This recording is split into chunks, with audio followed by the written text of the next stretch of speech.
So hey everyone and welcome back to our education and आज के इस video में डिस्कस करेंगे आईजीएमएस पटना का जो फर्स्ट राउंड काउंसलिंग का जो मेरिट लिस्ट आ रखा है ना, उसके बारे में। तो इसमें कुछ कुछ इंपॉर्टेंट डेटाज भी है, तो आप इस वीडियो को शुरू से लेकर एंड तक देखते रहना। डेट ऑफ काउंसलिंग सबसे पहले हम लोग देखते हैं ना, तो 23 of and 24 of and 25 of September को होने वाला है। 3 दिन के अंदर फर्स्ट राउंड काउंसलिंग हो जाएगा। एंड जो मेरिट लिस्ट है सीरियल नंबर वाइज 487, जितने भी कैंडिडेट्स के नेम है ना फर्स्ट राउंड में, वो सारे लोग यहाँ पर जाने वाले हैं। कहाँ पर आपको जाना है ऑफलाइन काउंसलिंग के लिए? जो ऑडिटोरियम हॉल है आईजीएमएस पटना का, वहाँ पर जाना है। और 10:30 एग्जैक्ट टाइम पे आपको पहुँच जाना है। नो वरी, आप लोग बहुत सारे पूछते हो कि मेरा लेट हो जाएगा, तो वो लेट होगा, वो आप पे डिपेंड करता है, ठीक है। तो टाइमली आपको जाना है भाई, बिकॉज यहाँ पर टाइमली सारे काउंसलिंग होने वाले हैं। काउंसलिंग कौन सा होगा यहाँ पर? सबसे पहले तो बीएससी नर्सिंग का एंड जीएनएम का एंड पैरामेडिकल का, ठीक है। सीट कैसे लोकेट होगा? सीट लोकेट होगा according to your merit number, ठीक है। जिसका ज़्यादा मेरिट नंबर रहेगा उसके अकॉर्डिंग। एंड आप चाहे तो बीएससी नर्सिंग का करवा सकते हो, आप चाहे तो जेएनएम ले सकते हो, आप चाहे तो पैरामेडिकल ले सकते हो, ठीक है। ऑफलाइन काउंसलिंग में आपको ना अकॉर्डिंग टू योर रैंक आपको वहाँ पर फिल किया जाएगा। एक एक बात और बता देना चाहता हूँ कि जो डॉक्यूमेंट लिस्ट है वो आपका रेडी रहना चाहिए। जिसका भी रेडी नहीं है, आपका एडमिशन जो है ना एब्सोल्युटली कैंसिल हो सकता है। तो एक भी डॉक्यूमेंट अगर इसमें से मिसिंग है तो आपका एडमिशन कैंसिल हो सकता है। वाई? बिकॉज लास्ट ईयर भी ऐसा ही हुआ था। डॉक्यूमेंट नहीं रहने के कारण आपको सेकेंड राउंड में शिफ्ट कर जाएगा। एंड सेकेंड राउंड में आप जैसे शिफ्ट होते हो ना, तो सेकेंड राउंड वाले मतलब क्या कहते हैं, जो काउंसलिंग उसमें सीट बचती नहीं है, ठीक है। वाई? क्योंकि इस बारी कंपटीशन बहुत ज़्यादा है, तो जिसको भी जो भी सीट मिल रहा है ना, वो ले रहे हैं, ठीक है। मैं एक बार और बता देना चाहता हूँ कि जो बीएससी नर्सिंग करना चाह रहे हैं एंड उसको नर्सिंग में करियर बनाना है, अगर उसको बीएससी नर्सिंग नहीं मिल रहा है तो वो जीएनएम को भी ले सकते हो। वाई? बिकॉज जीएनएम में भी डिफरेंस ज़्यादा नहीं है बीएससी नर्सिंग में। बस डिफरेंस ये है दैट कि जीएनएम जो है ना, वो डिप्लोमा इन नर्सिंग है। आप चाहे तो उसके बाद बैचलर कर सकते हो, ठीक है। तो बैचलर करने के बाद भी आप नॉर्सेट दे सकते हो। एंड आप चाहे तो जेएनएम के बाद भी स्टेट लेवल का जो नर्सिंग ऑफिसर का जो एग्जाम आता है ना, वो भी आप दे सकते हो। तो अगर बीएससी नर्सिंग नहीं मिल रहा है आपको थोड़े बहुत मार्क्स के कारण, तो आप जेएनएम को अवेल कर सकते हो, ठीक है। तो this is also a good course. And paramedical मैं इसलिए नहीं करने बोल रहा हूँ, वाई? बिकॉज पैरामेडिकल जो है ना बॉयज़ के लिए बेटर रहता है, एंड पैरामेडिकल में सैलरी थोड़ा सा कम है, ठीक है। तो अगर आप वो मैनेज कर लोगे तो वो आप कर लेना, ठीक है। अब मैं आपको यहाँ पर बताता हूँ डॉक्यूमेंट क्या क्या है। नीट यूजी का रिवाइज स्कोर कार्ड जो नया वाला था, लास्ट टाइम जो रिलीज हुआ था वो। आइडेंटिटी प्रूफ के लिए आप आधार कार्ड या फिर ड्राइविंग लाइसेंस यूज़ कर सकते हो। Matriculation certificate, both marksheet and passing certificate, ठीक। क्लास 10 का जो भी सीबीएसई से हो तो उसको मार्कशीट और पासिंग सर्टिफिकेट दोनों सेम है। बाकी अगर आप अदर बोर्ड से हो तो आपको मार्कशीट अलग आता है, पासिंग सर्टिफिकेट अलग आता है।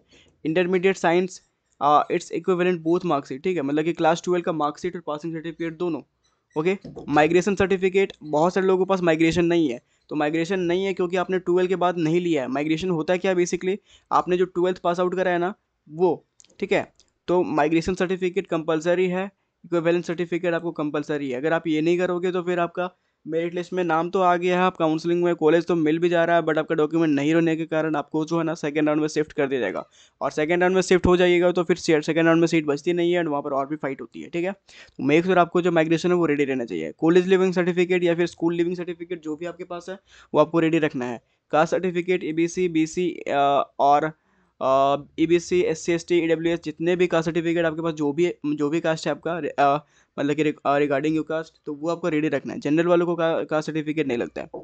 इन केस ऑफ विडो, अगर आप कोई भी कैंडिडेट विडो है या फिर डाइवोर्सी है तो उसको ना डाइवोर्सी सर्टिफिकेट दिखाना पड़ेगा फॉर बीएससी नर्सिंग और GNM candidates, okay. Affidavit that student is not pursuing any course in any other university at the time of admission. Affidavit basically होता क्या, ये आपको कोर्ट से बनवाना होता है, ठीक है। एंड कोर्ट से बनवाने के बाद बेसिकली एक एप्लीकेशन होता है सिंपली से, वहाँ पर आपको लिखा रहता है दैट कि मैं कोई भी कोर्स नहीं कर रहा हूँ, या तो फिर मेरा इतना इतना साल का गेप है। तो 9 नंबर और 10 नंबर का जो है ना एफिडेविट एक साथ आप बना सकते हो कोर्ट में जाके।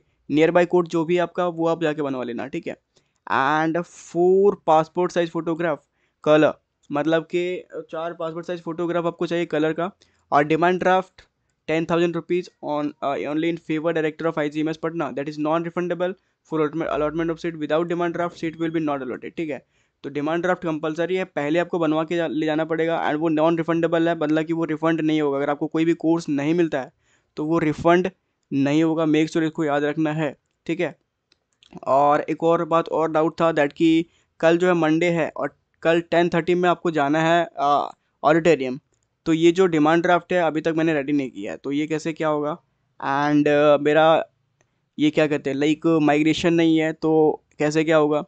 तो ये सब जो डाउटफुल है ना, वो मैंने ऑलरेडी बता रखे हैं दैट कि आपको इस मतलब ये सब नहीं रहने के कारण आपको ना सेकंड राउंड में शिफ्ट कर दिया जाएगा। सेकंड राउंड ये फर्स्ट राउंड का काउंसलिंग का मेरिट लिस्ट है, सेकंड राउंड की सेपरेट आएगी। सेपरेट कैसे आएगी, जिस भी कैंडिडेट को सीट मिलेगा इसमें ना, वो लोग का नाम नहीं रहेगा इसमें, सेकंड राउंड में मिलेगा। सेकंड राउंड में आप जिसका नाम रहेगा, जो लोग जिसको कॉलेज नहीं मिला रहेगा, ठीक है। तो मैंने ऑलरेडी यहाँ पर सारे डाउट्स डॉक्यूमेंट के रिगार्डिंग यहाँ पर क्लियर कर दिया, ठीक है। और यहाँ पर देखो और भी दे रखा है, printing error if any note यहाँ पर दे रखा है, if any is liable to correction, ठीक है, मतलब कि वो करेक्शन करने का आपको मौका मिलेगा। ओके, फिर है for clearance of any doubt objection for submission of deficient document please contact offline office of undersign 21 सितंबर बिटवीन 10 AM टू 2 PM, मतलब कि जो भी डॉक्यूमेंट है या फिर डाउट्स है उसके लिए आप 21 को ही विजिट कर लीजिए। All the application eligible, provisionally eligible as well not eligible are requested to keep visiting the institute for further information. Okay, तो इन्फॉर्मेशन के लिए आपको यहाँ पर विजिट करते रहना चाहिए, ठीक है। 22 है आज, 23 को फर्स्ट राउंड है, 21 को ही आपको ना जितने भी डॉक्यूमेंट है डेफिशिएंट या फिर जो भी प्रॉब्लम्स है उसके लिए डाउट्स आप ऑफिस में जाके क्लियर कर सकते हो, ठीक है। तो बट अभी डेट ऑलरेडी क्लियर खत्म हो चुका है, तो अभी हम लोग कुछ कर नहीं सकते। जिसका डॉक्यूमेंट रेडी है पूरा का पूरा वो लोग चाहिए काउंसलिंग के लिए, एंड जिसका रेडी नहीं है वो लोग सेकेंड राउंड में शिफ्ट हो सकते हैं, ठीक है। एंड अगर आप फिर भी आपको डाउटफुल लग रहा है दैट कि मेरे को चाहिए ही चाहिए, तो आप फर्स्ट राउंड में जा सकते हो। कुछ कुछ डॉक्यूमेंट अगर मिसिंग रहेगा तो वहाँ पर वो लोग आपको वहाँ पर रिक्वेस्ट करना पड़ेगा फॉर फर्दर दैट कि ये डॉक्यूमेंट मैं with in 30 day with in 15 days दे सकता हूँ, ठीक है। तो उसके बाद वो लोग मान जाएंगे, ठीक है। तो मेक श्योर आपको ये लेके चलना है। एंड कल के दिन जिसका भी काउंसलिंग है, best of luck to everyone and have a nice day.